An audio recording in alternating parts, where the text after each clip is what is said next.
Bharatiya Janata party और राष्ट्रीय लोकदल का गठबंधन है और एनडीए की ओर से चौधरी साहब ने मुझे बागपत लोकसभा से प्रत्याशी बनाकर आपके बीच भेजा है। मैं तो आपका आशीर्वाद लेने आया हूं और वोट की अपील भी करने आया हूं। ये तो बागपत जनपद पूरा देश जानता है।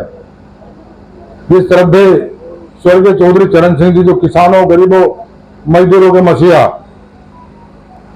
ये उनकी कर्म भूमि है। किसानों के बड़े नेता चौधरी अजीत सिंह जी कर्म भूमि है। ये पावन भूमि है। ऐसे महापुरुष जो आपके बीच से हिंदुस्तान की बड़ी कुर्सी तक, देश के प्रधानमंत्री कुर्सी तक यहां से पहुंचे हैं। और अभी सही कहा, विधायक जी कह रहे थे गजेंद्र मुंडा चले गए अपनी बात कहकर। वो कह रहे थे कि हिंदुस्तान की राजनीति में कोई नेता इतना बड़ा फैसला नहीं ले सकता अपनी विरासत की सीट पर किसी अपने सामान्य कार्यकर्ता को प्रत्याशी बनाकर भेज दे, जो फैसला जयंत चौधरी ने लिया। और ये सत्य है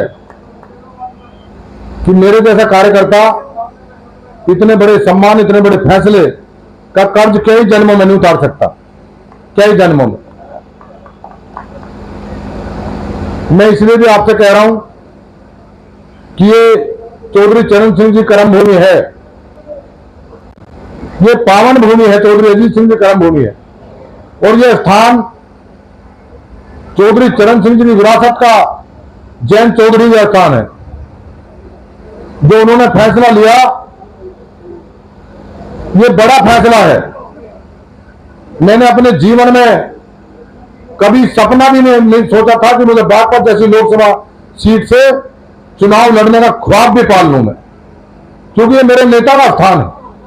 और नेता के स्थान पर कोई चुनाव लड़ने का ख्वाब भी पाले, उससे बड़ा पाप कोई हो नहीं सकता।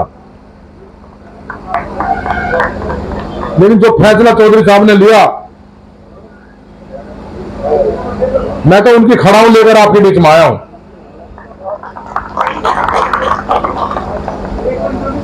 और उनकी खड़ाऊ लोकसभा क्षेत्र के प्रत्येक गांव में, प्रत्येक परिवार में लेकर जाऊंगा। और जो सपना चौधरी चरण सिंह जी का था कि हमारा भारत कैसा बने, किसान, मजदूर, गरीब के घर में, परिवार में खुशहाली कैसे हो, जो उनकी विचारधारा थी, उनकी विचारधारा को लेकर गांव गांव घूमूंगा, गांव गांव घूमूंगा उनकी खड़ाऊ विचारधारा को लेकर।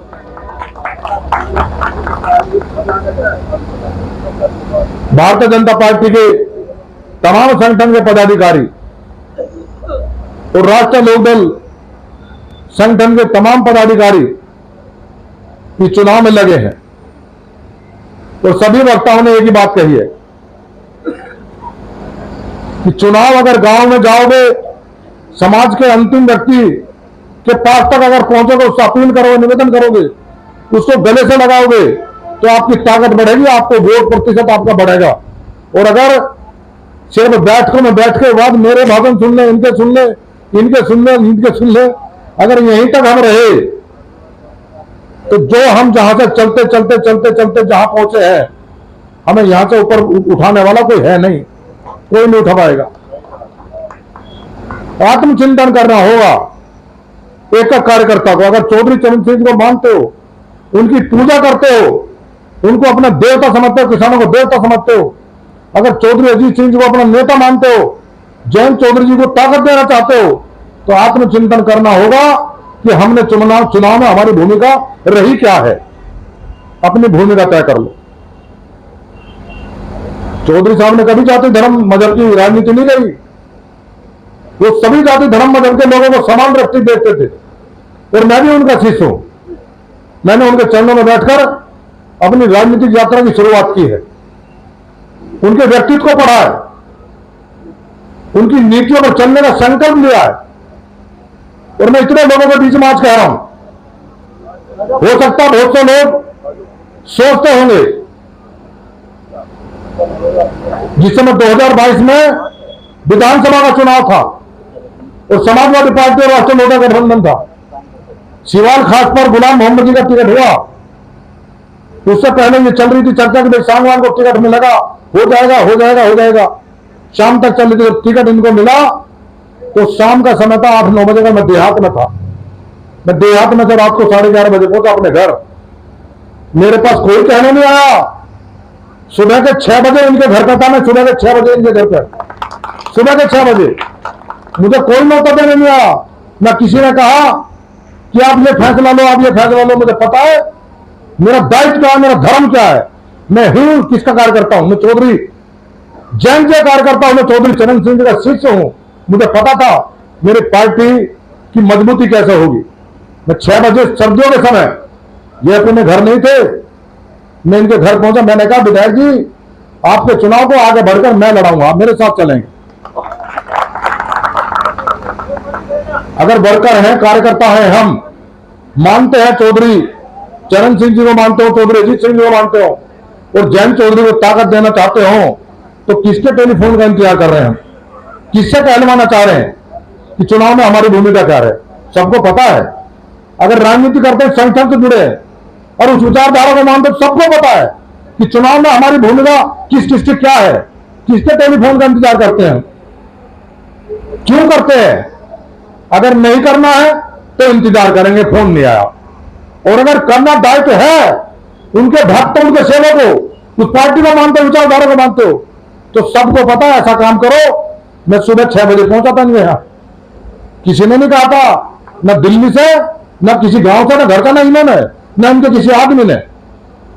कोई सिंगल आदमी मुझे कह दे कि जब मैं इनके घर पहुंचा हूं उससे पहले मेरी किसी से वार्ता हुई, जरा सा मलाल नहीं था। और इतने लोगों के बीच में कह रहा हूं एक बात और, मैं तो सन 80 से चौधरी चरण सिंह जी के चरणों में बैठकर राजनीति करता रहा, सेवा करता रहा, सेवक के रूप में, संगठन के रूप में भी काम करता रहा। मैंने अपने जीवन में आज तक, चौधरी चरण सिंह के बड़े नेता थे वहां तक तो मैं, जब तक तो मैं, मेरी आयु कम थी, हालांकि मैं एमकॉम कर चुका था मेरठ कॉलेज में तब तक जब वो सांसद भी बने थे।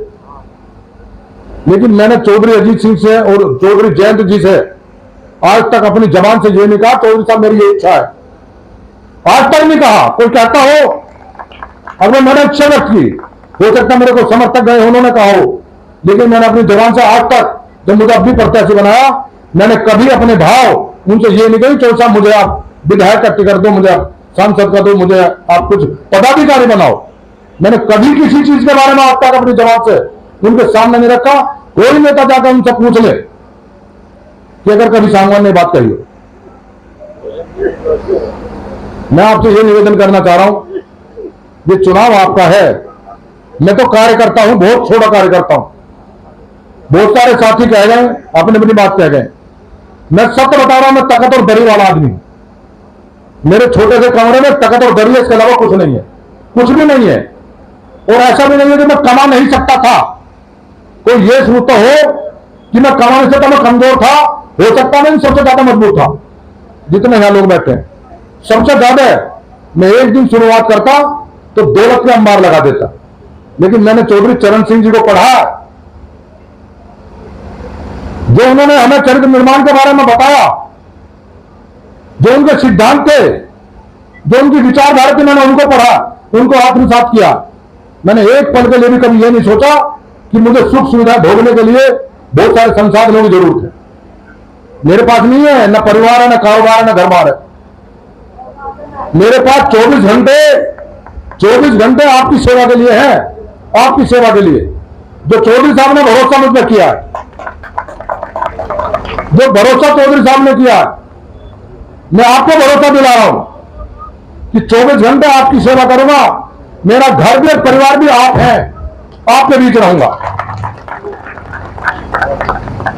और ना कमाया ना कमाऊं, और ना खाया ना खाने दूं, ये भी मैं आपको बता रहा हूं। प्रचारक है, प्रचारक मारे डॉक्टर साहब। मैं तो आपसे यही निवेदन कर सकता हूं, काफी देर से आप बैठे हो, पर 5 तारीख को माननीय योगी आदित्यनाथ जी बागपत जनपद में आ रहे हैं। बागपत मतलब बागपत मुख्यालय पर उनका कार्यक्रम। अब कुछ दिन काम छोड़ दो, चौधरी जयंत जी को ताकत दे दो, इस दल को मजबूत कर लो, मेरा ये निवेदन है। मैंने इस दल को बहुत बड़े स्तर पर भी देखा, मैंने अपने आप को कमजोर होते भी देखा, मुझे पीड़ा होती है, मेरे जैसे कार्यकर्ता को पीड़ा होती है, बहुत तकलीफ होती है। ये सारी जिम्मेदारी आपकी है। जो गांव में रहने वाले सबसे बड़ी ताकत तो हमारे वही है। अभी ठीक बता के गए कि जो गांव में साधारण लोग हैं, वोट डलवाने का, वोट मांगने का काम तो वो लोग करते हैं। उनके चरण छोड़ो, मैं तो सभी के चरण छूता रहता हूं और सभी के चरण छूंगा, सबके चरण छूता रहूंगा आगे भी। इस दल को ताकत दे लो। ये विचारधारा अगर कमजोर हो गई, हमारी आपकी पूछ करने वाला कोई बचेगा नहीं हिंदुस्तान की राजनीति में, कोई नहीं पूछेगा हमें। बहुत सारी परेशानियां हमें झेलनी पड़ेंगी। मेरा तो मार्गदर्शन देखो, आज ऐसे जो तमाम नेताओं के इसमें होला नरेंद्र शर्मा जी बैठे, गठिन जी, साहब सिंह जी हैं। हम तो जब छात्र राजनीति में आए तब तो ये बड़े नेता थे, हम तो इनसे सीखते थे। अब तमाम हमारे यहाँ सहयोगी साथी बैठे, गुलाम मोहम्मद जी, अजय जी है, अब्बासी जी है, सुनील होटा जी है, सारे ऐसे साथी बैठे भारतीय जनता पार्टी के तमाम नेता। मैं तो हाथ जोड़ के प्रार्थना कर रहा हूं, एक तो जब तक 26 तारीख तक मतदान है, बस तब तक किसी की भावना को चोट मत पहुंचाइए। मैं तो हाथ जोड़ रहा हूं किसी भी भावना को, क्योंकि दो विचारों का मिलन है और बहुत सारे लोग इस काम पर लगे हैं कि कहीं ना कहीं इनके टकराव की बात अखबारों में, मीडिया में आती रहे। और ये जो विचार चौधरी साहब ने जोड़े हैं, जो भारतीय जनता पार्टी के शीर्ष नेतृत्व में जोड़े, जो इकट्ठा चलने का संकल्प लिया, कहीं ना कहीं इसमें खटास पैदा कर दे क्षणिक टाइम के लिए और वो अपने उद्देश्य में सफल ना हो जाए। मैं आपसे यही निवेदन कर रहा हूं, ऐसा कोई काम मत करियो। मैं आपको भरोसा दिला रहा हूं, मेरे यहाँ कोई जाति धर्म मजहब की कोई बात नहीं होगी, सब मेरे हैं, मैं सबका हूं, सबका सम्मान करूंगा, सबका सम्मान किया है। जो जिसके हिस्से का काम होगा उसका होगा, उसमें कोई कटौती होगी नहीं किसी प्रकार की, ना कोई भेदभाव मैं करूंगा। अब ऐसा कुछ ना हो, अपनी वोट भी मंगवाने का काम कर लेना और बाकी जैसा आप कहोगे, मेरा मार्गदर्शन करोगे, जैसा लड़ने की बात करोगे। मैं तो खूब कहता हूं, चिल्ला के कहता हूं कि मैं चौधरी चरण सिंह जी का शिष्य हूं। जैसे चुनाव उनका लड़ाते थे हमारे बड़ी पीढ़ी, 2-3-4 गाड़ियों चुनाव होता था, एक गांव में आगे घेर में बैठ के सारे लोग वहीं देख लेते थे। अगर 2 परिवारों में मतभेद है तो मतदान के दिन एक पाल पर बैठकर सारे वहीं बैठ जाते थे, जिनका मतभेद है वो भी वहीं। आज बहुत सारी दिक्कतें मैं भी समझता हूं, परिवर्तन का दौर है। आज तो घरों में भी दिक्कत ये है कि पिताजी के पास चले गए बेटा रूठ जाएगा, बेटे के पास चले गए तो भैया ताऊ रूठ जाएगा, तो बड़ी दिक्कतें वो भी साधनी पड़ेंगी हमें। तो मेरा निवेदन है, आप दोनों दलों के नेताओं से तालमेल बना के रखो और गांव में चले जाओ, हर समाज के पास चले जाओ, हर समाज की वोट मांग लो। अगर वोट मांग ली, प्रतिशत अच्छा हो गया तो जो बार बार आप कहते हो चुनाव आपका क्लियर है, चुनाव आपका क्लियर है, तो चुनाव आपका बढ़िया होगा। अगर आप नहीं गए तो आप चौधरी चरण सिंह जी के साथ नाइंसाफी करोगे, आप इंसाफ नहीं करोगे, उनकी आत्मा को तकलीफ पहुंचेगी। जो जहां है, जो हम आज आशीर्वाद दे रहे हैं, जो चौधरी अजीत सिंह जी हमें जहां से भी आशीर्वाद दे रहे हैं, उनको भी तकलीफ पहुंचेगी अगर कोई भी कार्यकर्ता अपने काम से चोरी करेगा, नहीं जाएगा। जैसा आप मुझे आदेश करोगे मैं उसका पालन करूंगा।